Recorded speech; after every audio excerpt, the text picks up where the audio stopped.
Salut les poolers et bienvenue à l'épisode 3 de la saison 1 de 100% Pool, le podcast propulsé partout sur le hockey qui va vous aider à gagner votre pool cette année.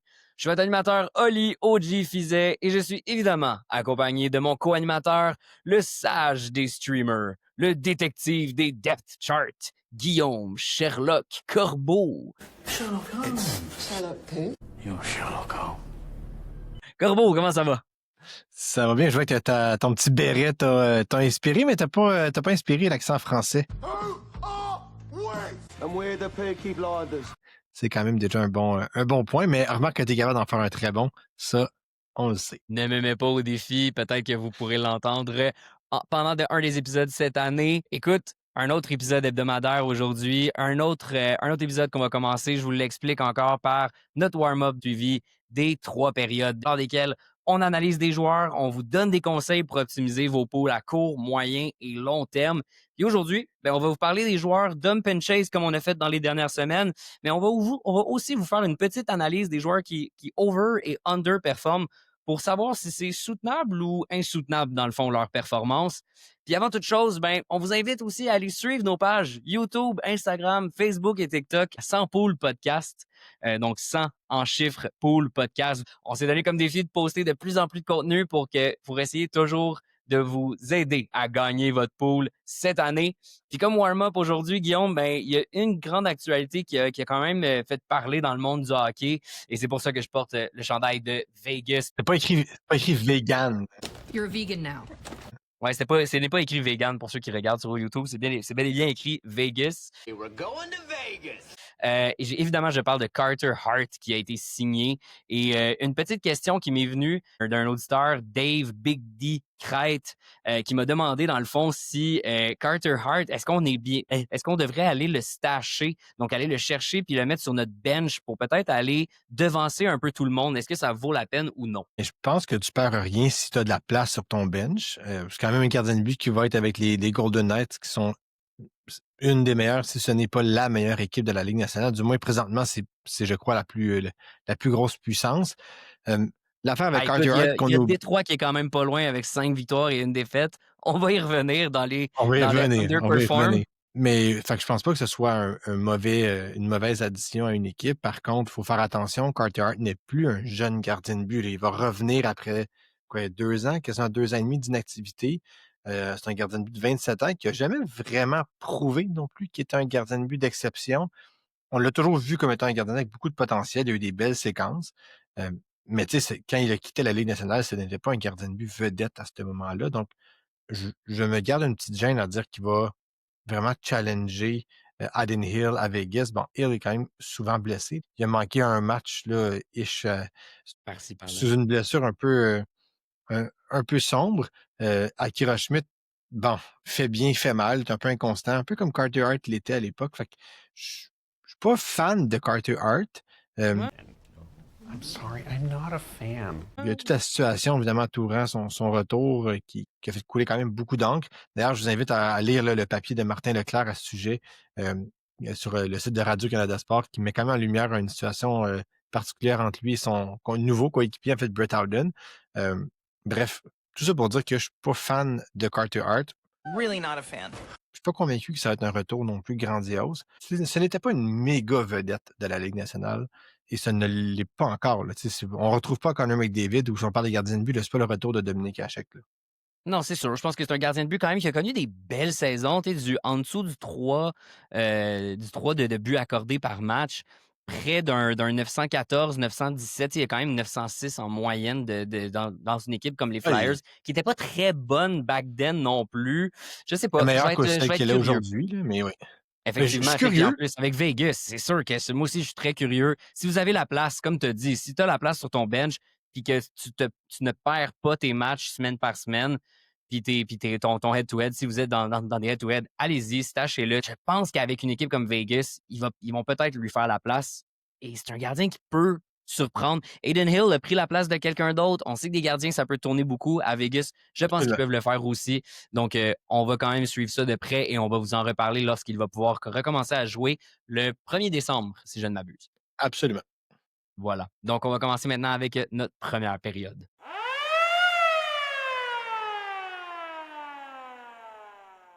Première période, évidemment, on parle aujourd'hui du dump and chase. Dans la dernière semaine, on avait fait 2 épisodes séparés, 2 périodes séparées pour le dump et le chase. Aujourd'hui, ça ne va être que ça parce que il y a pas toujours plein de dump quand même en ce début de saison. Ne paniquez pas toujours sur des joueurs qui sous-performent. On va vous en reparler un peu plus tard. Mais maintenant, on va quand même vous aider à trouver des joueurs qui sont toujours disponibles pour aller chercher, puis d'autres qui vraiment, là, ça vaut tout de suite la peine d'aller domper. Commençons par les dumps. Il y en a quelques-uns. Quels est, selon toi, là, les 1, 2, 3 joueurs là, qu'il faut vraiment abandonner en ce début de saison? J'en ai seulement 3. Évidemment, il y a plusieurs joueurs qui sont sur la ligne d'être dumpés, mais que je suis pas prêt encore de dire que c'est fini puis que je jette l'éponge. Il y a vraiment 3 joueurs pour moi qui ressortent. Le premier est un joueur des Flames de Calgary que j'aimais quand même bien, puis qu'on avait quand même parlé beaucoup en bien en début de saison, Connor Zary. Malheureusement, Zary a tout simplement rien fait avec les Flames. On parle d'un joueur là, qui a un temps d'utilisation juste au-dessus des 13 minutes. On parle de 13 minutes 8 par match. Il y a eu un seul point, un seul but en 6 rencontres. Il tire 1,7 fois par match, donc pas extraordinaire. L'avantage numérique, il a touché là, à 1 minute 40 environ d'avantage numérique, là, ce qui représente moins de 30 de l'avantage numérique des Flames. Encore une fois, c'est famélique. Et il se retrouve au sein d'un, je vais dire un troisième trio, là, mais c'est l'équivalent du quatrième trio de plusieurs équipes de la Ligue nationale, aux côtés de Ryan Lomberg et de Adam Klapka. C'est pas vraiment le déploiement qu'un joueur offensif, du moins auquel on peut s'attendre. On parle quand même d'un gars qui a fait 27 points en 54 matchs l'année dernière et 34 en 63 il y a 2 ans. Fait que c'est des rythmes d'une quarantaine de points. Même là, je pense que non seulement il n'y aura pas de progression, je pense qu'il va y avoir une régression à ce niveau-là. Connor Zary, pour moi, c'est un drop. Mais, pas que j'y crois plus, mais à 24 ans, quand tu n'es pas capable de performer dans une équipe aussi faible que les Flames, si tu Aussi n'es pas capable de faible, faire une c'est place, vraiment ça. euh, C'est vraiment tu ça sais, le problème te à fais Calgary. ouais, tu te fais En fait, devancer par pas Matvei gagner. Gridin, là, qui est une recrue. Puis là, Huberdeau ne jouait pas là, avec ce temps d'utilisation-là, donc ça n'ira pas en s'améliorant. Euh, mais pour moi, Connor Zary, c'est un no-go. Et ça va vraiment pas bien à Calgary. Seulement 1 victoire, 5 défaites, si je ne m'abuse, au moment où Absolument. on est en train d'enregistrer. Matt Coronato aussi, je connais, tu sais, il est sur le bord lui aussi de comment est-ce qu'il joue bien, est-ce qu'il joue pas bien. Il y en a plein d'autres là en ce moment. Faites Évidemment attention. que Coronato a joué avec Kadri. Il a un plus grand potentiel offensif que Zary. Exact. Donc, tu sais, la semaine dernière, on en parlait quand même d'un joueur qui était pas un steeper, mais qui performait bien. Mais là, cette semaine, il performe moins bien. Dans 2 semaines, ça va être autre chose.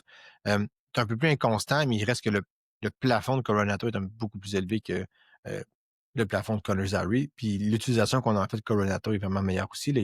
Il a le droit à l'avantage numérique. Là. C'est déjà beaucoup plus que de jouer avec Klapka et Lomberg. Oui, effectivement. Deuxième joueur à dumper d'une équipe qui, écoute, en termes de fantasy, va pas trop mal, mais c'est un joueur qu'on vous avait dit en début de saison, si vous nous aviez écouté, qu'il fallait faire attention à ce joueur-là, puis c'est Brock Faber. Ouais, puis il me déçoit encore plus que ce à quoi je m'attendais. Tu sais, présentement, Faber, au moment où on se parle, il n'y a toujours pas de points dans le match qu'il joue, là, donc il est comme 0 en 6 ou 0 en 7, dépendamment à quel moment vous nous écoutez. Non seulement il n'y a pas d'avantage numérique, mais il joue moins aussi par match. L'année dernière, on parlait d'un joueur qui joue environ 25 minutes par rencontre. Cette année, il est aux alentours de 22, 23, donc on a perdu un bon 2-3 minutes par match. C'est 10 10-15 de son utilisation. C'est quand même significatif là, pour un joueur qui a ce type de profil-là.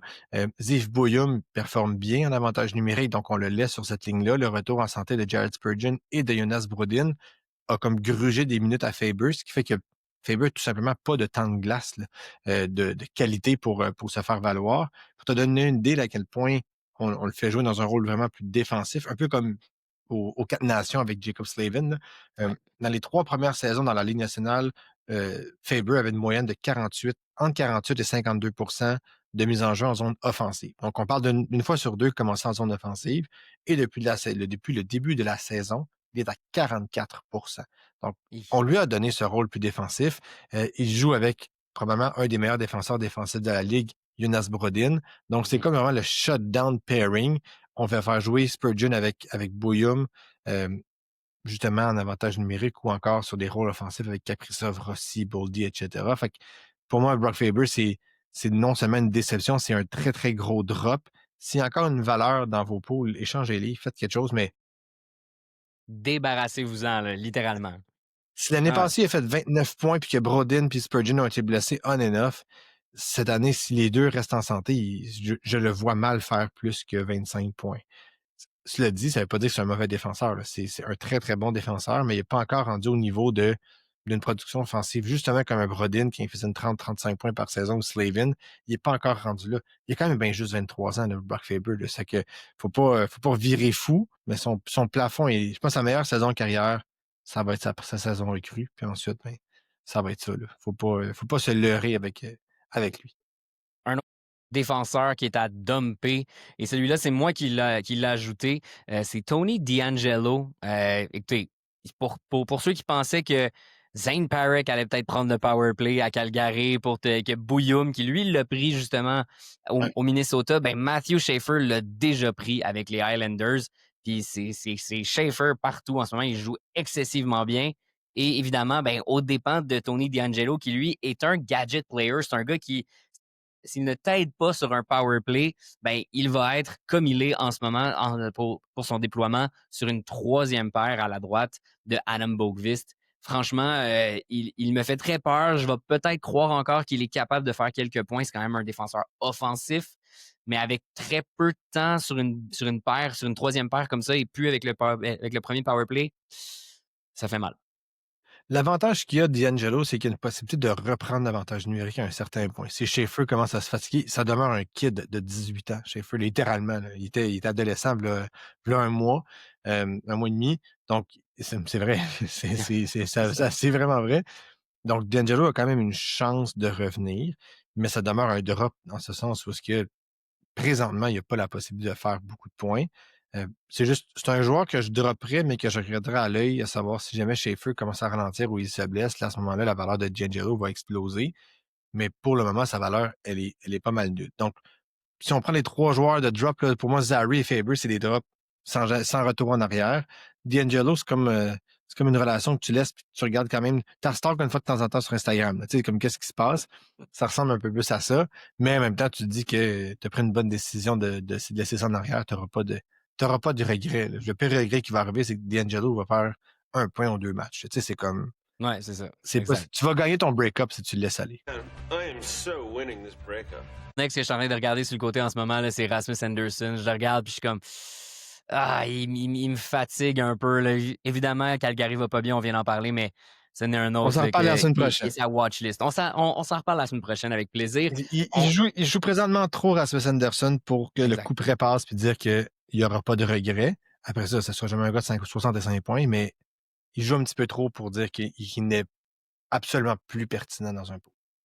Écoute, on va rester à Calgary. On va changer maintenant des dumps au chase. Qui sont les joueurs qu'on veut aller chercher, qui sont soit disponibles ou qui sont pas disponibles, qui ont déjà été choisis, peut-être que vous devriez aller chercher, mais là, vraiment, qui sont dans le plus possible encore disponibles. On se fie évidemment au pourcentage de Yahoo dans ce cas-là. Et le premier, ben, c'est un retour de blessure. Jonathan Huberdeau. Absolument. Il a marqué. Il a marqué dans son premier match. Power play, en plus. Un avantage numérique, 3 tirs au filet, donc Huberdeau, un beau retour. Je pense que c'est un no-brainer. Jonathan Huberdeau, c'est un joueur qu'on aimait beaucoup. Il a joué sur le premier trio avec Yoel Farabi et Nazem Kadri hier. Allez-y, Huberdeau. Je veux dire, on avait prévu un 60-65 points. Il a manqué 5 matchs, donc allez-y avec un 58-63. Tu sais, ça va être ce genre de joueur-là. Donc, j'ai pas changé mon opinion. Content qu'il n'ait pas été blessé plus longtemps non plus. Là. Sa blessure avait l'air beaucoup plus grave à la base. Donc, go for it pour Huberdeau. C'est un free. C'est du contenu qui traîne à terre, comme on dit. C'est un joueur qui traîne à terre, qui est facile à prendre. Puis, il y avait beaucoup qui ont oublié qu'il était de retour. Son retour n'a pas fait beaucoup de bruit non plus dans la Ligue nationale. On n'en a pas parlé beaucoup. Là, donc, c'est un petit oublié. En effet, un autre qui n'est pas oublié, mais qui n'avait pas connu un très bon début de saison, c'est Ryan Donato. Si vous allez nous suivre sur les réseaux sociaux, on vous a dit que Chicago, cette semaine, a juste 2 matchs. Si vous faites des poules en head-to-head, il faut faire attention, allez pas le dropper, évidemment, mais soyez conscient qu'il ne va jouer que 2 matchs cette semaine. Ryan Donato, qui avait connu un très peu de bons débuts de saison et finalement est revenu. Et là, on l'est content parce que toi puis moi, on l'avait calé, on l'avait vu gros. I called it. He called it. Oui, absolument. Le seul bémol que je vais mettre avec Donato, c'est le même qu'on a fait la dernière fois, c'est-à-dire qu'il que Frank Nazar est dans une pleine explosion avec les Hawks. Connor Bedard est toujours là, évidemment. Donc, il y a un petit peu moins de chance offensive qu'il en avait. Et présentement, il est comme sur un genre de troisième trio un peu raboché avec Dickinson et Mikheyev, Ouais. mais on l'a aussi fait jouer avec Burakovsky et Bedard. Donc, on lui cherche, je pense, une chaise à Donato pour qu'il soit capable de performer.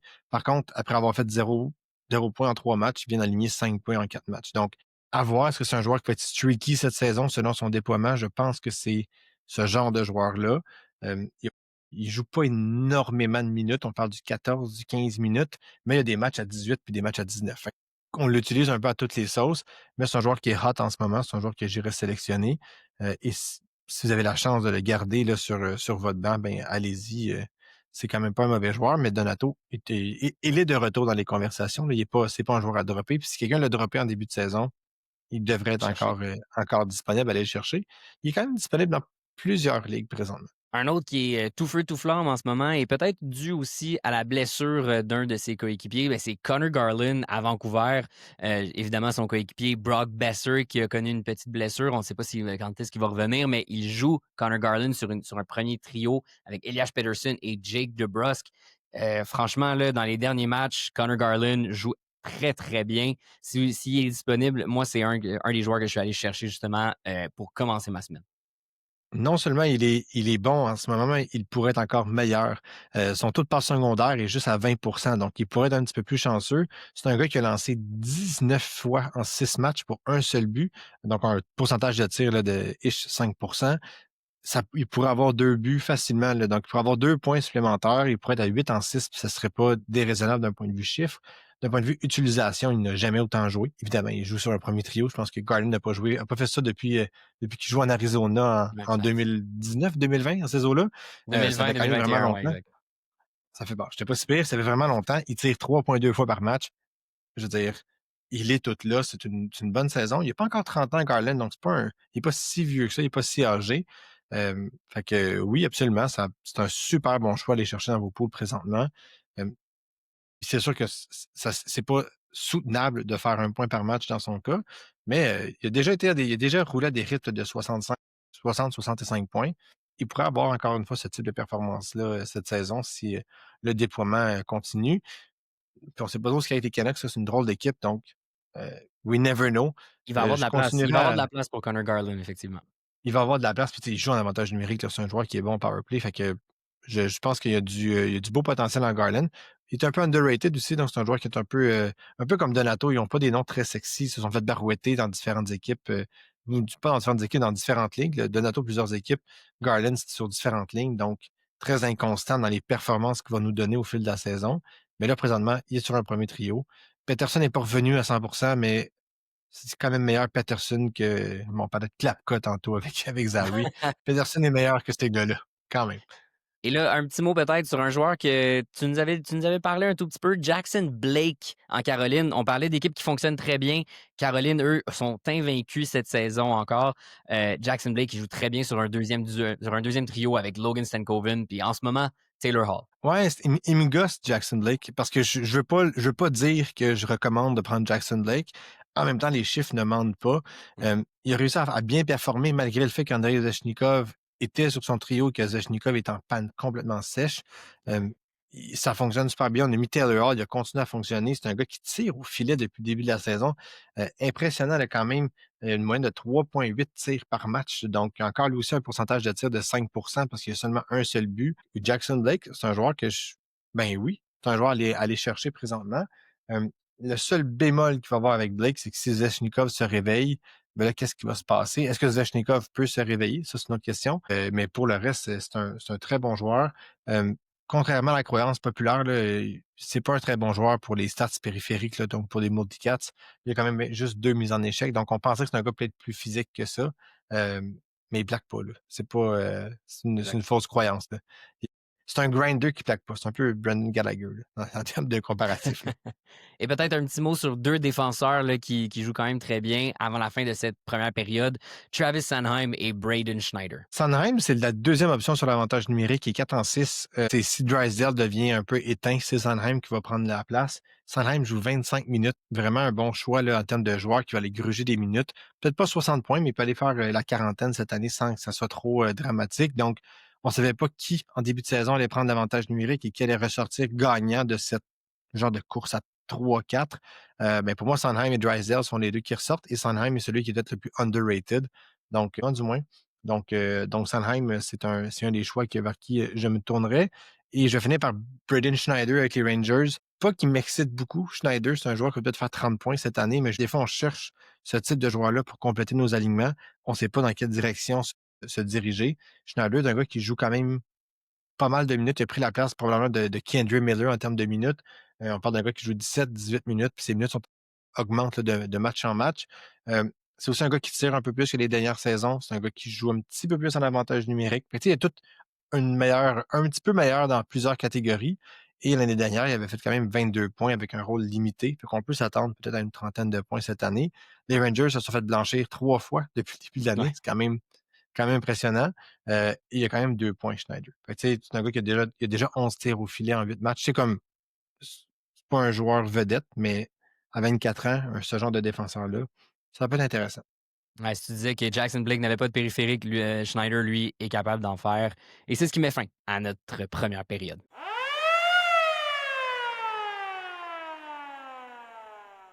Et maintenant, pour cette deuxième période, on va jouer à un petit jeu et c'est le petit jeu soutenable ou insoutenable. Corbeau, je vais te nommer 11 joueurs qui sont, selon moi, des overperformers cette saison, donc qui jouent excessivement bien. Puis je veux que tu me dises s'ils sont soutenables ou insoutenables. Ça te va? Oui. On va y aller direct et après, on va y aller dans les Pas détails. convaincu, mais OK. Je sens que ça va être plus dur que je pense. Ah OK. ouais, Play. Let's play the game. on va y aller. Premier, Jack Eichel. Insoutenable, mais soutenable. Pavel Zacha. Insoutenable. Zach Benson, ton préféré. Insoutenable. Alex Nikishin, le camarade. Insoutenable. Facile ton jeu. OK. Un autre camarade d'abord, Ivan Barbachev. Soutenable. Soutenable. OK, cool. Matty Beniers. Soutenable. OK. Son coéquipier, Shane Wright. Insoutenable. OK. On va y aller avec Ottawa, qu'on a bien aimé la semaine dernière. Shane Pinto. Insoutenable. OK. Yevgeny Malkin. OK. Leo Carlson. Oh. Je vais dire soutenable. OK, ça, on va avoir une bonne discussion. Et finalement, un autre camarade, Vladimir Tarasenko. Soutenable, mais soutenable avec plusieurs Avec un étoiles. petit bémol. Avec plusieurs étoiles à son dossier. Avec plusieurs étoiles. OK, fait que dis-moi, le surveillant Corbeau, là, on les a passés un à un, on va en discuter peut-être un peu plus en détail. Jack Eichel, qui lui, écoute, tu m'as dit qu'il était soutenable mais insoutenable. Pourquoi soutenable et insoutenable? Qui lui a quoi, 15 points en ce moment en 6 matchs? Le rythme auquel il roule en ce moment, c'est 205 points sur une saison. Ça, c'est complètement insoutenable. Par contre, qu'Eichel fasse 120 points, ça serait pas si surprenant que ça. Ça a cliqué. À Vegas, ils sont toute une équipe. Tout fonctionne. Le duo Marneau-Eichel est extraordinaire. Barbachev, Dorofeyev, Carson, ils ont vraiment de la profondeur. Je crois, là, je pense qu'il y a vraiment ce potentiel-là de le faire, le 100-120 points. Faut juste pas qu'il se blesse. C'est le seul hic avec Eichel. Mais l'année passée, il a joué 77 matchs. Fait que, tu sais, son rythme de 100 points l'année passée, il l'a fait avec des alliés qui étaient de moindre qualité. Je vois pas pourquoi il pourrait pas faire 110, 115 avec un gars comme Mitch Marner, qui est vraiment un joueur. On le voit avec les Leafs en ce moment aussi, là, qui est un joueur de fait avec les Leafs, mais c'est ça, tu sais, qu'il l'avait fait avec Matthews, qui lui avait connu des énormes saisons, puis là, c'est autour de Jack Eichel, dans le fond. Là. Élite, c'est Marner, c'est l'élite de l'élite. C'est ça qu'il faut qu'on se dise. Je pense qu'il est encore meilleur que ce qu'on pensait avec les Leafs, juste parce qu'il a changé d'équipe. Mais j'y souhaite que le meilleur à Marner. C'est tout un joueur de hockey, puis un beau joueur de hockey. Là. Notre prédiction d'une Coupe Stanley à Vegas pour Mitch Marner, en tout cas, j'y crois encore. On y va avec une autre équipe qu'on n'aime pas tout le temps d'habitude, mais les Bruins de Boston, avec Pavel Zacha, qui est 6-7. Il a connu un gros début de saison. Boston, en toi et moi, nous a vraiment surpris. On en avait discuté un peu la semaine dernière, mais est-ce que tu penses que le rythme d'un gars comme Pavel Zacha peut continuer? Non, parce qu'il y a deux raisons. Premièrement, Zacha, il joue avec Middlestad et Arvidsson. Il ne joue pas avec Pasternak. Donc déjà, à la base, c'est difficile de faire beaucoup de points quand tu ne joues pas sur un premier trio avec le meilleur joueur. C'est Lindholm présentement qu'on a mis sur ce trio-là. Et ensuite, écoute, Zacha, je veux dire, le nombre de tirs qu'il a depuis le début de la saison, 5. 5 en 7 matchs. Il tire Ouais. 0,7 pour un attaquant, là, c'est vraiment, vraiment bas. Là, j'entends déjà plusieurs me dire qu'ils tirent pas, si on est juste au début de la saison, certes, n'en demeure pas moins qu'il ne lance pas au filet. Puis ça, c'est un gros, gros, gros problème qu'on veut engendrer des points.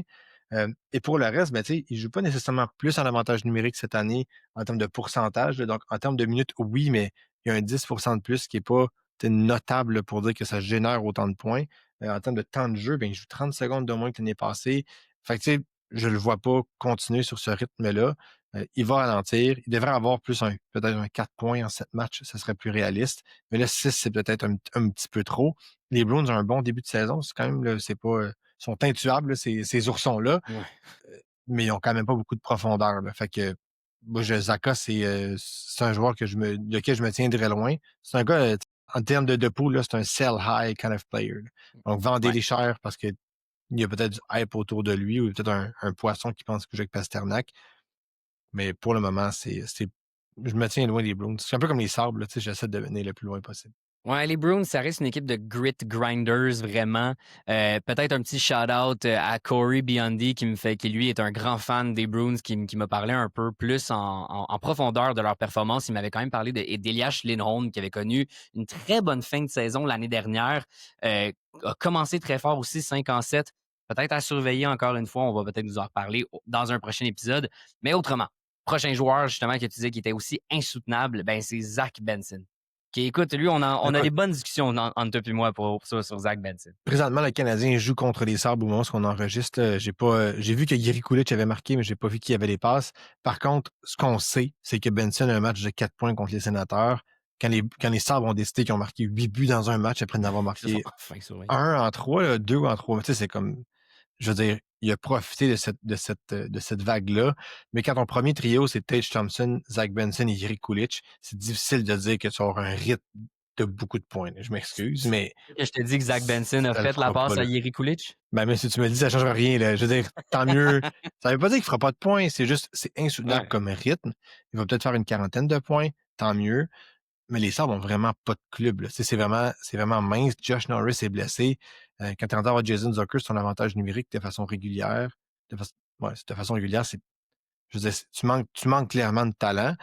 Donc, je pense que c'est insoutenable pour Benson. Mais je le vois plus faire une quarantaine de points. Fait que je me tiendrai loin. Je me tiendrai loin de tous les joueurs des Sabres, en fait, à la base. Là, à part Tage Thompson puis Darlin, le reste me font quand même peur. Mais là, Je je veux dire, sens 4 qu'on va points en dans un parler toute match. la saison. Je sens vraiment qu'on va en parler toute la saison de Zach Benson. Il y a encore un point à soir. Il va finir 6 en 3. Je comprends du 4 points. Il serait quand même 3 en 3 s'il avait juste fait un point lors de son retour.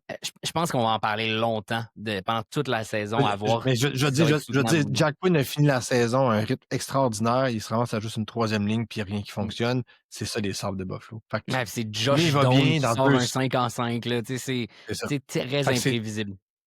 c'est imprévisible. C'est toujours une boîte à surprise. C'est des gars qui sont streaky selon qui joue avec qui.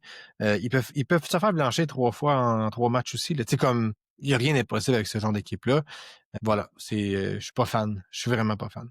Allons parler maintenant d'un camarade, un joueur que Pascal nous avait parlé, une recrue, Alexander Nikishin, qui lui est 4 en 5. Pour une recrue, écoute, qui n'a pas tout le temps le power play. Là, il y a Shane Gostisbehere qui vient de se blesser. À suivre, c'est peut-être plus qu'Andrew Miller qui va prendre la place, mais quand même, le Nikishin 4 en 5 pour un jeune défenseur, pas rien quand même. Il y a pas juste pas beaucoup d'avantages numériques. Il y a pas d'avantages numériques. Il y en a pas. Zéro. Aucune seconde, zéro. Fait que même si Gostisbehere est blessé, c'est pas lui qui va le prendre. On ne lui donnera pas ce rôle-là. C'est pourquoi je le vois comme étant non soutenable comme rythme. 4 en 5, je veux dire, c'est un rythme de 65 points. Il le fera pas. Euh, il ne joue pas tant que ça non plus. Bon, le dernier match, il a joué un petit peu plus, mais parce que Gostisbehere était blessé. Mais tu sais, il faut qu'un joueur se blesse pour qu'il franchisse la barre des 20 minutes. Il n'est pas encore à les gruger du 22 puis du 23 minutes. Il y a Miller, il y a Slavin devant lui qui vont prendre ce genre de minutes-là.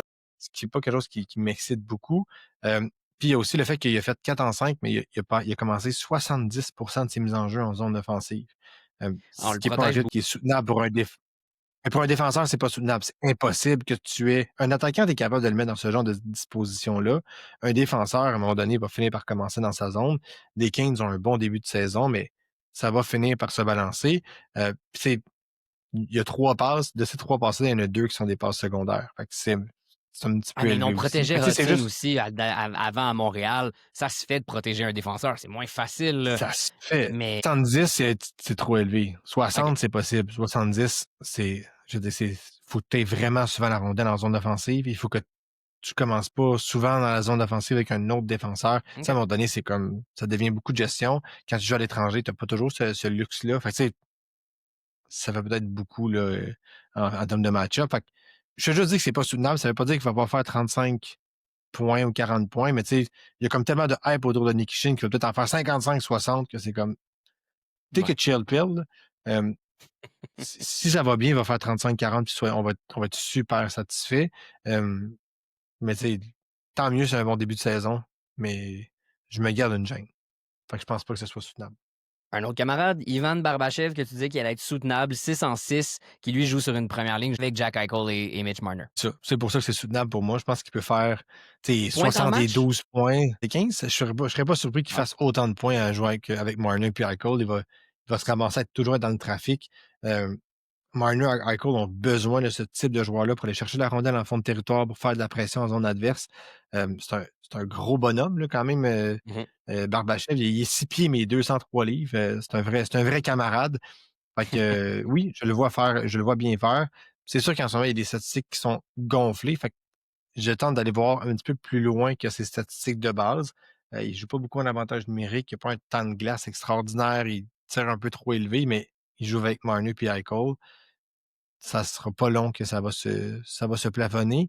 Je pense aussi que Dorofeyev a un début de saison qui est vraiment ahurissant, Exact. puis il va finir par ralentir. Je veux dire, tu peux pas compter un but à chaque match, là. C'est juste pas soutenable, à part si tu t'appelles Wayne Gretzky ou Mario Lemieux ou Matthews, peut-être une saison, là. Oui, c'est ça. Donc, tu sais, dans le cas de Barbachev, je pense que ça va se stabiliser. S'il n'est pas blessé, je serais pas surpris là, qu'il connaisse la saison de sa carrière en jouant avec 2 joueurs excessivement talentueux. Ouais, Dorofeyev, en plus, qui joue sur le Powerplay One, écoutez, s'il est encore disponible, courez, courez, courez, allez le chercher. Ah oui, Euh, ah oui, absolument. Deux coéquipiers dont que je t'ai mentionné, mais peut-être un que j'aimerais plus parler, Matty Beniers et Shane Wright. Shane Wright, lui, qui connaît quand même un énorme début de saison. 4 en 5, tu sais, pour un gars qu'on on n'était pas certain de ce qu'il allait faire cette saison. Comment tu vois ça? Est-ce que, tu sais, ils sont 44 en 80 l'année dernière? Est-ce que, justement, il est prêt à prendre le step de plus? Puis là, on lui donne vraiment la chance? Ben, ce qui me dérange de Shane Wright, c'est son temps d'utilisation. Fait que, tu sais, il a fait des points, je suis d'accord, mais il y a des matchs qui a joué 13 minutes. C'est dur de faire beaucoup de points quand tu joues 13 minutes par match avec des partenaires de trio comme Mason Marchment, je ne l'aille pas, mais tu sais, c'est pas avec Ryan Winterton que tu fais des points. Euh, non, mais c'est ça quand même. Il a joué quasiment Ouais. 30% de son temps avec Mason Marchment puis Ryan Winterton. Je connaissais pas Ryan Ryan Winterton avant de Winterton. regarder. C'est Quel comme un nom. nom vraiment hot. Quel Je nom. trouve que ça fait très Game of Thrones. Les Winterton, bref. Lewis. Tu sais, il a joué avec Marchment puis Yanni Newman. Bon, Newman, c'est pas un mauvais jeune, mais c'est pas avec lui que tu produis. Ce qui me dérange un peu avec Wright, c'est exactement ça. Puis ensuite, il y a encore une fois son pourcentage de tir qui est trop élevé. Je m'y ferai jamais. Il est à Ouais. 18,2% en ce moment. À un moment donné, il va falloir que ça arrête. C'est pas soutenable de jouer, de tirer puis de marquer aussi souvent. Ben, écoute, moi, peut-être juste sur Shane Wright là-dessus, là, il avait connu plusieurs premiers matchs là, où il n'avait pas tiré, mais presque pas. Et là, il y a eu 2 matchs où il s'est dit, ah, ben oui, toi, pour scorer, pour scorer, faut que je tire au net. Fait qu'il a fait 4 et 5 tirs. T'es comme, OK, est-ce qu'il 6 et s'est 5. enfin 6 et réveillé? 5. Ah, 6 et 6 et 5. 5. Bon, excuse-moi, Tu sais, mais dans le fond, quand depuis le même, début de tu la sais, il s'est comme enfin saison, réveillé, tu sais. dans les 5 premiers matchs de la saison, Wright a 11 lancés. Ben, il les a fait dans 2 matchs. Tu sais, fait que c'est ça qui est problématique. Pour moi, il est trop streaky. Je pense pas que son rythme va être soutenable. Je pense qu'il va refaire exactement ce qu'il a fait l'année passée. Fait que je comprends que c'est un seul point de différence, là, mais 3 en 5, C'est 4 en 5, pardon, c'est trop. Euh, Par contre, son coéquipier Matty Beniers, je- en tout cas, là, je vais m'avancer dans un risque, mais je pense qu'il va reprendre peut-être pas l'élan bah, oui, l'élan de sa saison recrue dans laquelle il a gagné le Calder. C'est un gars qui joue plus. Il tire autant, mais il joue plus de minutes, particulièrement en avantage numérique. Il a pris 63% de l'avantage numérique du Kraken. J'y crois à Beniers. On lui donne enfin le premier trio pour de vrai. Il joue avec Jared McCann et Jordan Eberle. C'est lui qu'on lui donne toute la place pour s'exprimer. Quand tu regardes dans ses statistiques avancées, là, depuis le début de sa carrière, du moins les 3 dernières saisons, du moins, il n'avait jamais passé la barre du 60% de mise en jeu en zone offensive, même que l'année passée, il était en bas du 50%. Là, cette année, on est à 65. On lui donne la place offensive pour générer des points. J'aimerais aussi dire que les 3 passes qu'il a faites présentement, ce sont des passes primaires. Donc, il n'y a aucune passe secondaire à son actif. Fait que j'ai l'impression que il va faire un peu de points, il va être un peu chanceux à gauche, à droite, puis il va refaire 60 points qu'il a déjà fait. Puis ça va peut-être le repartir. Je pense que Beniers, s'il jouait avec des ailiers de premier plan, il pourrait faire encore son 70 points. Fait que, mais c'est pas le cas avec le Kraken présentement. Mais j'y crois, je pense qu'il est sur une bonne. Tu sais, son 4 en 6, là, probablement le pace qu'il va avoir. En 5, là, les Seattle jouent en ce moment. 4 en 6, mettons, 4 en 5, 4 en 6, c'est pas mal le pace qu'il va avoir au courant de la saison.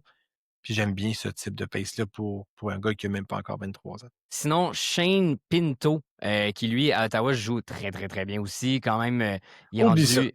Il est Ah, rendu, il est rendu, il est 7 rendu à buts. 8 en Non, 6. Il a 7 buts, puis 33% de tir. Écoute, ça, si non, c'est pas une tu rien. définition de insoutenable, c'est exactement ça. Oublie Mais il ça. tire Pas plus. Il mauvais. tire plus, par contre. Ça, s'il y a un point positif avec Shane Pinto, c'est qu'il tire enfin à 3,5 fois par match. Est-ce que ça peut être soutenable? À suivre, il n'a pas prouvé ça dans sa carrière, mais son Il pourrait faire 33%, c'est 50. beaucoup trop élevé. Il pourrait faire 50 points, puis je serais pas si surpris. Il a quand même déjà été à un rythme de 54 points il y a 2 ans. Là. Fait que ça pourrait être ça, le Shane Pinto. Mais bon, je vais faire un mauvais jeu de mots. Là, je parierais pas sur Shane Pinto pour faire des points à ce point-là. Fait que, tu sais, il y a déjà 7 buts. Là. Son record en carrière, c'est 21. Fait qu'on va se calmer. Autrement, Voilà. sinon, pour aller un petit peu plus vite sur les derniers, Yevgeny Malkin à Pittsburgh, qui lui joue bien avec son nouveau coéquipier Justin Brazeau. Ben, c'est ça. Je pense que tu as répondu à la question. Malkin a un pourcentage de tir à 23%. Il joue même plus 17 minutes par match. C'est ça. Je veux dire, tant mieux, là, il a 39 ans puis il fait ses points en début de saison, mais bon, il va se blesser bientôt probablement. Euh, puis c'est insoutenable ce que Malkin fait en ce moment, tout simplement. C'est pas, il ne gardera pas ce rythme-là. Flanqué de Anthony C'est ça. Mantha et de Justin Brazeau. C'est difficile à croire qu'il va continuer. Un, par contre, qui a des bons alliés, c'est Leo Carlson, qui quand même me surprend, moi, énormément en ce début de saison. Il shot. Tu sais, on disait en début de saison, Leo Carlson, son problème, c'est qu'il tire pas. Tant et si longtemps qu'il ne va pas tirer plus que 2 fois par match, il fera pas de points. Ben, c'est ça. Il nous a probablement écouté. Je suis convaincu qu'il nous a écouté. Il l'a traduit en suédois parce Ami qu'il du est rendu à programme. tirer à 2 points. Ami, c'est ça. C'est pas un camarade, c'est un copain. Mais il tire 2,8 fois par match. C'est là la différence. Il s'est mis à tirer vraiment, vraiment beaucoup. Il joue plus aussi. Là, on disait, en ils n'ont pas vraiment identifié leur premier centre. Ben là, le Carson, il frôle le 19 minutes par match. Fait que je pense qu'on a retiré les minutes à Ryan Strome, on les a données à Carson. McTavish est resté quand même semblable à ce niveau-là. Fait que, oui, Carson, j'y crois. Il joue avec des bons alliés, il joue avec une équipe très, très offensive. Peut-être pas un point par match, là, mais le 70 est loin d'être impossible. Tu à ce rythme-là. C'est pas mon préféré en termes de constance pour la saison, mais là, je suis forcé d'admettre que il nous a écouté, il a écouté mes conseils, puis il a décidé de tirer plus au but. Le copain Carson qui a décidé de nous écouter. Et un vrai camarade cette fois-ci, Vladimir Tarasenko. On disait que Minnesota, niveau fantasy, surtout avec leur premier trio, jouait très bien, récoltait beaucoup de points. Ça va un petit peu moins bien dans les derniers matchs, mais lui, Tarasenko, est sur un powerplay numéro 1. Puis quand tu joues sur un powerplay numéro 1 avec Kirill Kaprizov, ben ça t'aide quand même pas mal. Écoute, depuis le début de la saison, il a joué 4 minutes 40 en moyenne en power play. Son temps de jeu moyen, c'est 15 minutes. Fait que, tu sais, quand il est sur la glace, une fois sur 3, il est en power play. On comprend c'est quoi son rôle. Et il l'a rempli. Il n'est pas marqué, il a juste un but sur 10 lancés. C'est pas énorme. Il a 4 passes à travers ça. Fait qu'il est quand même il est présent et il est impliqué dans le jeu. Beaucoup de passes secondaires, par contre, 75% de ces passes-là sont secondaires. Mais quand tu joues juste en power play, tu peux pas dire à quel point c'est insoutenable quand tu joues avec ce type d'avantage numérique-là. Je pense que la portion soutenable, en fait, pour lui, c'est qu'il redevienne pertinent dans un pool. C'est plus ça qui est intéressant que de dire qu'il va faire encore un 60 points. Là. Mais il pourrait faire un 50, 45-50 s'il demeure sur le premier avantage numérique. Il n'y a pas beaucoup d'options à Minnesota pour prendre ce power play-là. Après Boldy, Kaprizov, Rossi, Bouyoum, c'est des Rexin X, pas très, très reconnus pour être des joueurs archi-offensifs. Marcus Foligno, c'est pas extraordinaire non plus. Marcus Johansson, c'est pas, Non, c'est il pas la y mer a à de la boire. place, là. Puis, tu sais, il y a quelques saisons, lorsqu'il avait fait Ottawa-Floride, Saint-Louis, Rangers, il avait fait du 55-50 points à du point 72 points par match. Il est à point 71 en ce moment. C'est un peu soutenable. J'aime pas le fait qu'il tire à 1,4 fois par match. C'est très, très, très bas, même pour ses standards. Et 1,4 fois à 10 de pourcentage de tir. Je sais pas. Faites attention. Regardez un œil. S'il est chaud, allez le chercher. Sinon, je dirais, faites attention. Et c'est ce qui met fin. C'est le moins soutenable des soutenables. Exact. Et c'est ce qui met fin à notre deuxième période.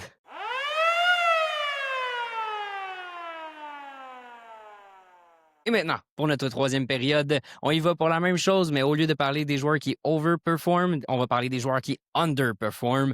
Et j'aimerais ça que tu me dises qui est soutenable ou insoutenable. Puis là, ça a l'air un peu mélangeant, là. Confusing! Mais je veux savoir, pour des joueurs qui underperform, est-ce que justement, ils vont continuer à underperformer parce que là, ils sont vraiment rendus beaucoup trop pas bons en ce moment, ou est-ce que c'est insoutenable puis ils vont redevenir bons?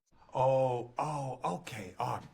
I get it. Donc, par exemple, OK. un joueur qui underperform comme Nikolai Ehlers, 0-6. Insoutenable. Andrei Svechnikov. Soutenable. Donc, soutenable qu'il va rester moins bon. Dylan Holloway.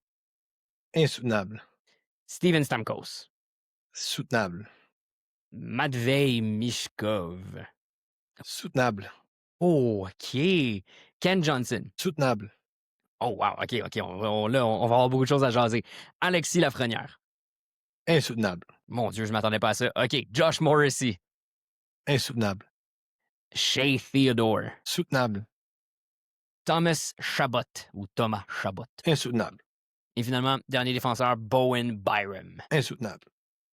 All right. OK, ben rentrons dans les détails un peu plus. On a parlé de Nikolai Ehlers et Andrei C'était rough, Svechnikov. celle-là. Il était pas facile, C'est hein? plus dur que.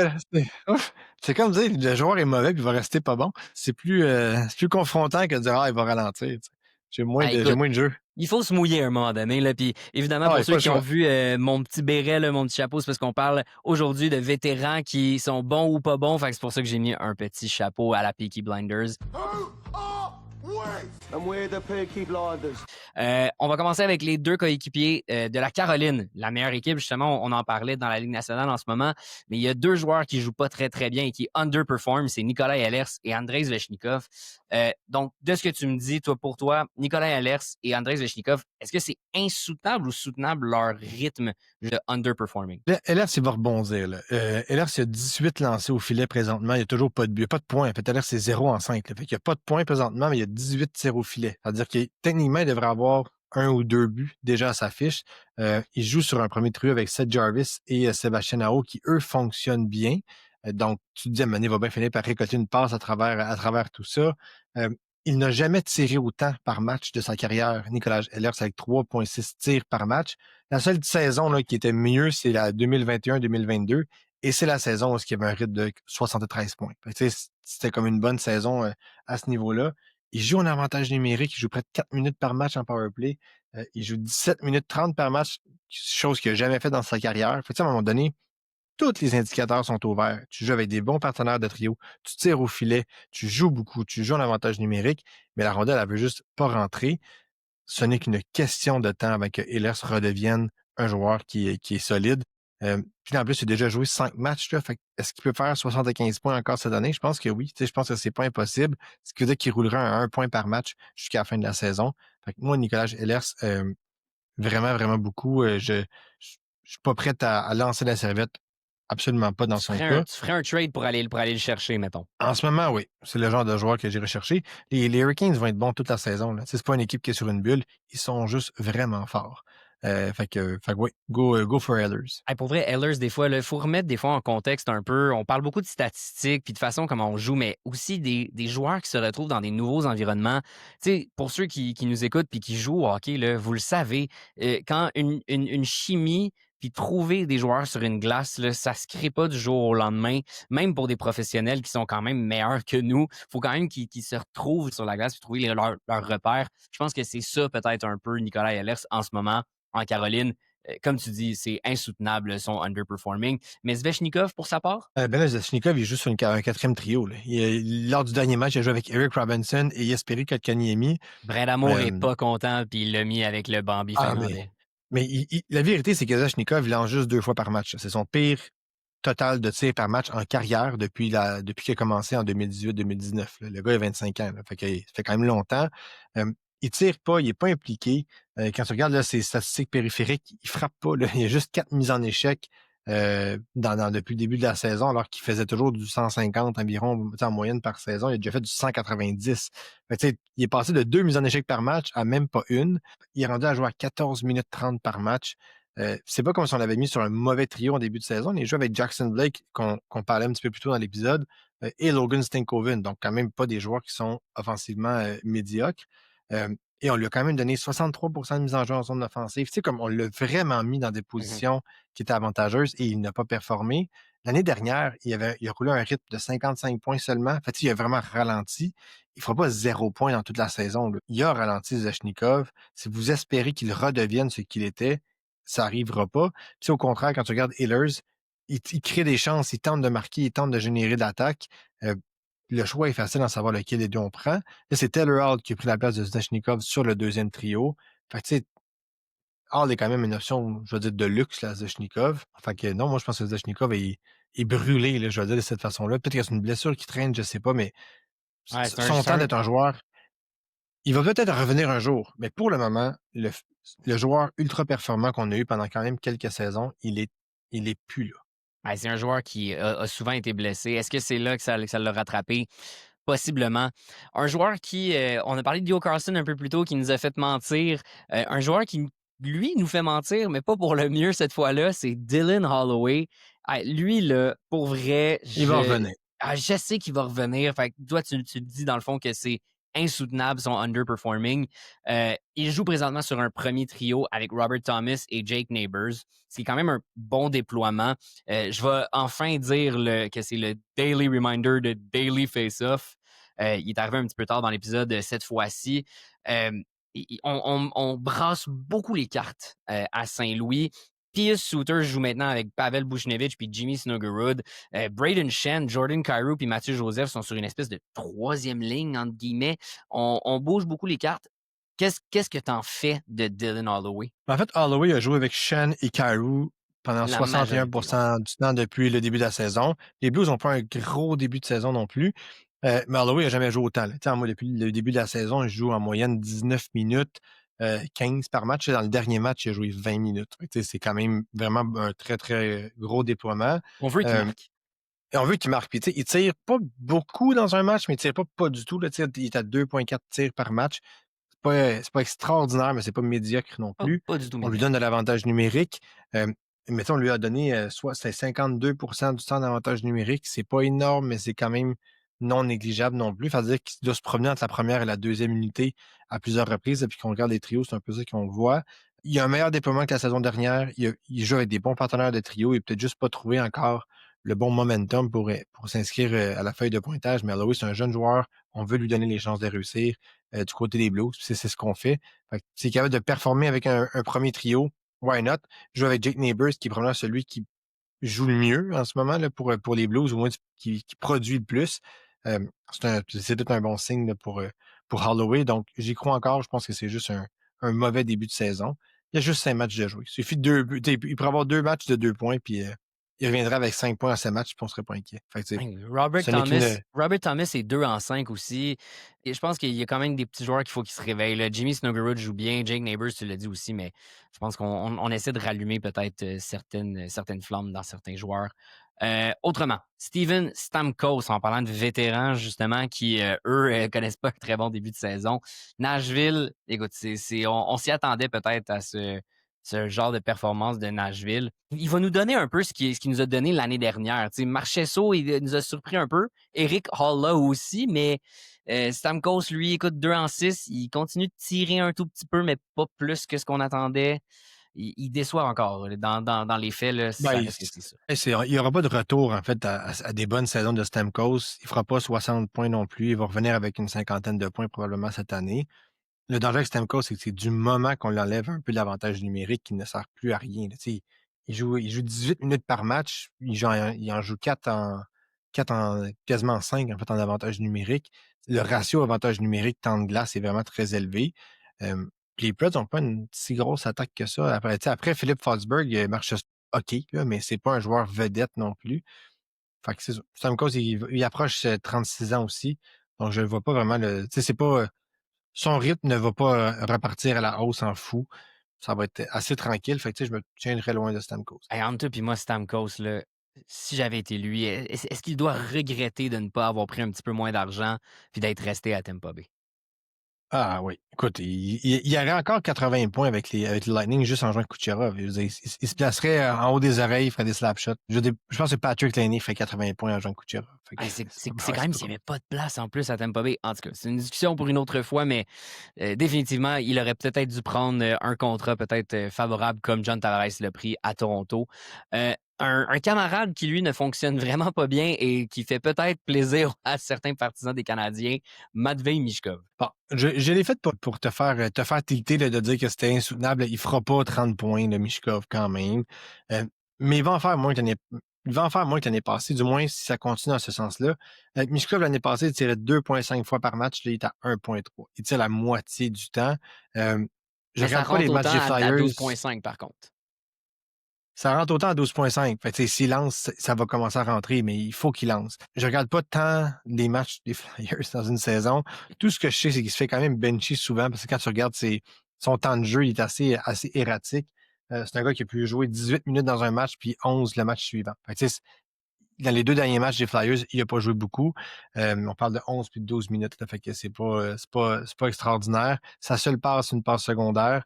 Fait que, tu sais, je pense qu'on en a assez avec le jeu défensif de Mishkov, puis on tente peut-être de casser ces mauvaises habitudes-là.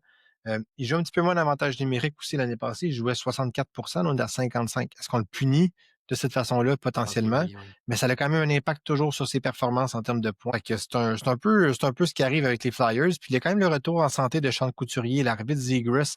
Ça fait un peu plus de compétition sur les trios offensifs avec Konechny qui est là. Fait que c'est comme on lui donne pas non plus tout cul dans le bec comme on avait un peu l'année dernière. Euh, il va falloir qu'il se ressaisisse s'il veut refaire la soixantaine de points. Sinon, il va peut-être glisser dans la cinquantaine.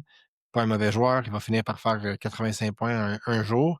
Mais pour cette année, il va avoir un ralentissement. Puis le trend, la tendance là, va de ce côté-là.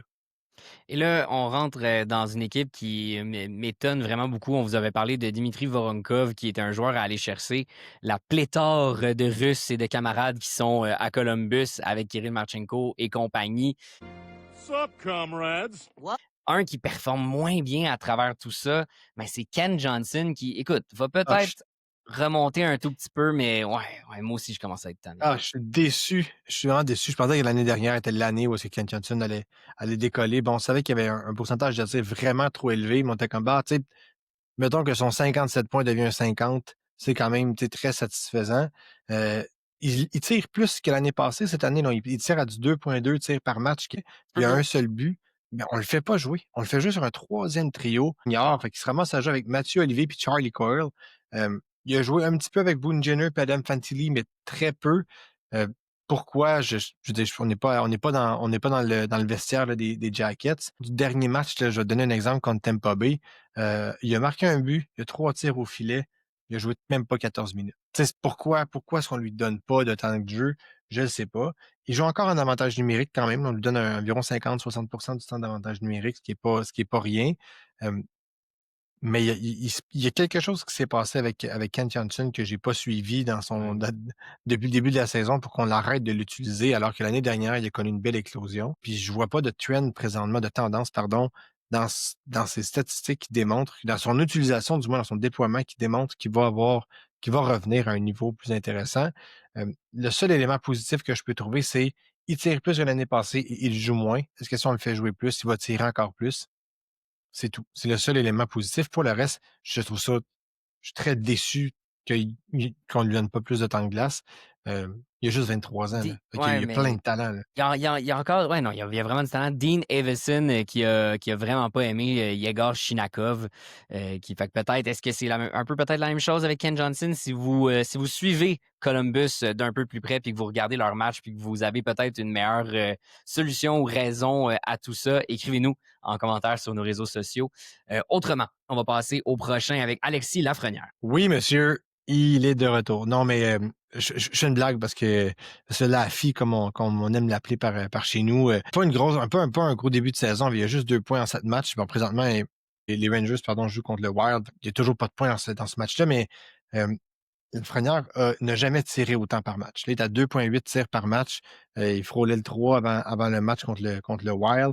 Il n'a qu'un seul but. Son pourcentage de tir présentement est en bas du 5 ce qui est quand même très, très, très, très bon. On peut s'attendre à ce qu'il y ait un petit peu mieux à ce moment-là. Il n'a jamais autant joué en avantage numérique. Il joue 73 du temps en avantage numérique pour les Rangers. Les Rangers ont fait blanchir 3 fois. Clairement, ça a un impact sur la performance de Lafrenière. Il n'a jamais autant joué. Il frôle le 18-19 minutes par match en moyenne, ce qui est très, très bien. Il joue avec Panarin et Zibanejad ou encore avec JT Miller et bon, là, c'est Connor Sherry, mais il reste que il joue avec un centre de qualité ou avec un autre ailier qui est très, très, très, très bon. Il y a des mises en jeu en zone offensive quand même. On est à 50 donc pas assez pour être peut-être capable de produire, mais en général, dans la carrière, il est à 70-65 Fait qu'on va sûrement revenir avec ce type de chiffre-là. Bref, tous les indicateurs démontrent que Lafrenière va avoir un regain de vie et qui risque d'avoir une performance plus près, du moins dans son utilisation, plus près de ce qu'il a fait il y a 2 ans que ce qu'il a fait l'année dernière, donc plus proche du 55 que du 45. Est-ce le joueur de 85 points qu'on espérait? Non. Mais je pense que les chiffres du début de saison mentent sur la réelle capacité à Lafrenière de générer et de produire des points. Il est quand même disponible dans 65-70 des pools sur Yahoo, puis un 30-35 sur Fantrax. C'est un gars qui en ce moment c'est un buy low kind of player. C'est frustrant d'avoir Lafrenière dans son pool. Là. Pour ceux qui l'ont eu, je ne l'ai jamais eu, mais je sais que ceux qui l'ont sont quand même généralement fâchés parce qu'il n'est jamais à la hauteur du hype qu'il y avait autour de lui. Présentement, c'est un buy low candidate. Allez le chercher. Je pense que ça va être un échange qui va aller sortir gagnant, particulièrement à court terme. Et les Rangers ont beaucoup moins de profondeur qu'ils en avaient. Ils n'ont pas vraiment d'autres choix qu'une défense. Lorsque Vincent Trocheck va revenir, ça va peut-être l'aider à jouer avec JT Miller et Vincent Trocheck, ou à moins qu'on rechange un peu les lignes. Mais au moins, il joue pas avec Noah là-bas, parce que sinon, il voudrait peut-être plus jouer là-bas à New York. Autrement, j'ai les défenseurs qui underperform. On va y aller rapidement avec Josh Morrissey, ou comme Jesse de Bardown aime l'appeler, Josh Norrissey. Je pense qu'il faut juste pas avoir peur avec Morrissey. Peut-être juste une petite baisse de régime par rapport aux dernières saisons. On lui donne un petit peu moins d'avantage numérique au détriment de je ne sais pas qui, mais on ne le déploie pas de la même façon. Il joue dans le même nombre de minutes, mais c'est un gars qui ne tire pas au filet depuis le début de l'année. Là. On est à 0,8 tirs par match, alors qu'il était plus sur un de 2,2, 2,4. Mais tu sais, un défenseur qui a joué 5 matchs, avant de m'emballer, je vais attendre. Donc, je vais laisser un peu plus de matchs à Morrissey avant de vraiment prendre un take officiel sur lui. Mais il faut faire attention. Josh Morrissey est en ralentissement. Je ne sais pas s'il n'a jamais été reconnu non plus en début de carrière comme vraiment un défenseur offensif. Fait que peut-être qu'il trouve juste son ground plus un peu à la Sergachev autour d'un 55-60 points que du quasiment 80 points qu'il avait fait il y a quelques années. Fait que je ne suis pas rassuré, mais je ne suis pas inquiet. C'est Alex Iafallo qui a volé quelques points sur l'avantage numérique, même si Josh Morrissey joue aussi sur l'avantage numérique. Il a peut-être pas récolté cette passe secondaire de 1 ou 2 de plus qu'il aurait pu aller chercher. Un défenseur, lui, qui est offensif et qui d'habitude joue sur le power play, mais c'est Shea Theodore qui, lui non plus, connaît pas une très bonne saison à Vegas. Ben non, mais Vegas joue avec 5 attaquants sur l'avantage numérique au détriment de Theodore. Oui, c'est sûr que ça a un impact. Bon, il tire à 2,5 fois par match, ce qui est quand même très bien. Mm-hmm. Mais tu sais, son tir n'est pas en avantage numérique. Clairement, c'est pas nécessairement un tir avec une aussi bonne chance de générer de l'attaque. Il n'a qu'une seule passe en 6 matchs. Il va faire mieux que ça, là, quand même. Il ne faut pas exagérer. Mais ses rythmes de 70 points sont peut-être derrière lui si Vegas continue de jouer avec 5 attaquants. Puis avoir les succès qu'ils ont présentement, chance que ça va continuer. le départ de Pietrangelo va quand même l'aider à peut-être aller chercher des petites passes à gauche et à droite. Mais oui. Parlant de blessures, justement, il y a Mark Stone qui, lui, est devenu jour pour jour en termes de blessures. Ça va libérer justement chez Theodore sur un power play. Donc, peut-être à suivre. Honnêtement, là, une blessure à Mark Stone, si elle est sérieuse, cette blessure, et qu'il rate quelques semaines, je pense que j'irais chercher chez Theodore. C'est le genre de gars qui sous-performe et que s'il a de la place sur un power play à plus long terme, il serait peut-être intéressant à aller chercher. Thomas Chabot, lui, du côté d'Ottawa, qui est soutenable ou insoutenable selon toi? Ben, je pense que c'est soutenable dans le sens où est-ce qu'il va faire 40 points. Tu sais, Jake Sanderson prend tellement de glace que, que le Chabot du 50 points, quand Sanderson est arrivé, est devenu un Chabot de 45-50, en termes de rythme, évidemment. Là. Fait qu'il est passé d'un gars de 50 points à un gars de 45. Puis là, ben, Sanderson prend encore plus de minutes. On a amené Jordan Spence aussi dans l'alignement qui peut prendre un peu de minutes offensives. Avec Chabot va 4 en devenir un gars de 6 40 d'ailleurs, points. Jordan Spence joue très bien en ce moment. Là. Il y a un match de 2-3 passes, là, 3 passes, je pense, mais quand même, c'est pas. Il va prendre un peu plus d'attaque. Fait que dans le cas de Chabot, je me dis juste, bon, mais je pense que le 40 points, là, ça va être ça, Chabot. Il va aller chercher ses minutes, il va aller faire ses points. Si Sanderson se blesse, à ce moment-là, sa valeur revient à la hausse. Mais il tire 1,3 fois par match, qui sont plus bas total en carrière, à part sa saison recrue. Ah, mais même pas. Mais tu sais, il y a une régression pour Chabot, il n'y a pas de doute là-dessus. C'est dommage, mais pour les Sens, c'est une bonne nouvelle parce que quand Thomas Chabot n'est plus une option offensive dans ton équipe, ça veut dire que tu commences à avoir techniquement un bon corps défensif. Et finalement, lui déçoit pas mal plus, c'est Bowen Byram qui est, du moins avant l'enregistrement d'aujourd'hui, était 1 point en 5 matchs, ce qui est autant que son coéquipier à la défense, Jacob Bryson. Et pourtant, Byram joue sur un premier duo avec Dallin. Honnêtement, moi, j'aurais de la misère à continuer de croire que Bowen Byram va revenir à un rythme de 40 points. Ben, c'est pas impossible, par contre. Un défenseur, ça prend pas beaucoup pour revenir à un bon rythme. Moi, je pense que Byron va revenir à un rythme un petit peu plus proche du 40. Il l'a jamais vraiment fait à C'est ça. Buffalo. Là. Il était plus un rythme de 35, 30, 40. Là, 33, 38, c'est les rythmes des deux dernières saisons. Je pense qu'il va revenir à ce rythme-là, soit dans un rythme de 14. Fait qu'il manque peut-être 1 ou 2 points à sa fiche. Là. Il joue avec Darlene, il va finir par récolter ces passes secondaires-là qui viennent avec. Il joue un peu plus en avantage numérique aussi. Là. C'est un gars il est plus rendu à 35 d'avantage numérique disponible que les 20 qu'il avait auparavant. Il joue un petit peu plus. On parle d'une quarantaine de secondes de plus. Fait que, je pense qu'il va finir par aller chercher ses points, mais les sabres, ça revient à. Quand on parlait de Zach Benson, c'est le même principe. Ah, ça me répugne, les sabres de Buffalo. Je me tiendrai loin. Ils sont imprévisibles comme équipe. On peut être des séries depuis 15 ans, depuis 2011, 14-15 ans. Ils ne feront pas cette année. Je vois pas comment ça va être excitant. La seule chose, c'est que bon, Byram, s'il est disponible, vous êtes peut-être capable de l'acheter à un prix qui est très, très beau, plus raisonnable parce que bon, comme moi, d'autres haïssent les sabres de Buffalo. Je vous le recommande pour cette raison-là. Des défenseurs qui jouent 24 minutes, qui jouent 2 minutes de powerplay par match, il n'y en a pas tant que ça. Donc, même si tu joues dans une équipe qui est mauvaise, il va peut-être aller chercher ces points-là. Il joue avec un des meilleurs défenseurs de la Ligue. Fait que je vais aller avec Byram. On ne l'a pas inclus dans la liste, mais j'aimerais juste faire un petit commentaire sur Evan Bouchard. Ouf, Paniquez pas. Connor McDavid n'a pas compté de but encore. Fait que, on regarde beaucoup Bouchard qui n'a pas de points, là, mais McDavid n'a pas de but. Fait que ce n'est qu'une question de temps avant que ça revienne. Je pense qu'avant de prendre une action sur Bouchard, il faut regarder la tendance des Oilers. Puis la tendance est présentement pas très, très élevée. Là, c'est à la baisse. Fait il ne fait que suivre cette tendance-là. C'est juste que son jeu défensif est tellement mauvais qu'on le regarde vraiment beaucoup. Mais pour un Poolers, quand on regarde offensivement, Bouchard va rebondir. Soyez patient. Ne paniquez pas, même si vous êtes proche de gagner. Il va vous le faire regretter. Il pourrait se faire 60 points en 60 matchs. C'est pas impossible. Fait que moi, je garderai Bouchard. Mais on s'en reparle dans peut-être 2 semaines si ça continue de cette façon-là. Et c'est ce qui fait le tour de notre troisième période.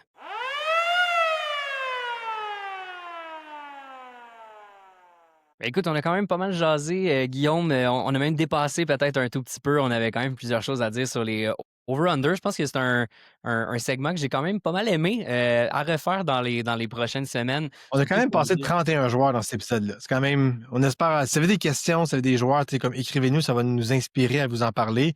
On tente là, de aller chercher des joueurs qui sont, je veux dire, plus connus ou plus souvent repêchés pour vos échanges, des joueurs qui sont peut-être plus dans un waiver wire et autres. Mais on tente de couvrir le plus large possible. Mais si vous avez des joueurs, là, on est super ouvert à se faire challenger ou à se faire dire qu'on a tort. J'ai pas. On a assez d'humilité pour dire qu'on a tort une fois de temps en temps, mais on a quand même raison à quelques fois. Ouais, écoute, effectivement, je pense on va j'ai hâte à la fin et même à la mi-saison pour voir nos takes, si on avait raison ou pas. Comme tu as dit, Guillaume, allez nous écrire justement sur nos réseaux sociaux, sur Instagram, sur YouTube, TikTok, Facebook. Dites-nous qui sont les joueurs que vous aimeriez savoir, est-ce qu'ils overperform, underperform, est-ce que c'est soutenable ou insoutenable? On va essayer de vous aider le plus possible. Allez sur 100 Pool Podcast sur toutes nos plateformes et on va aller vous aider le plus possible pour que vous puissiez gagner votre pool de hockey cette année.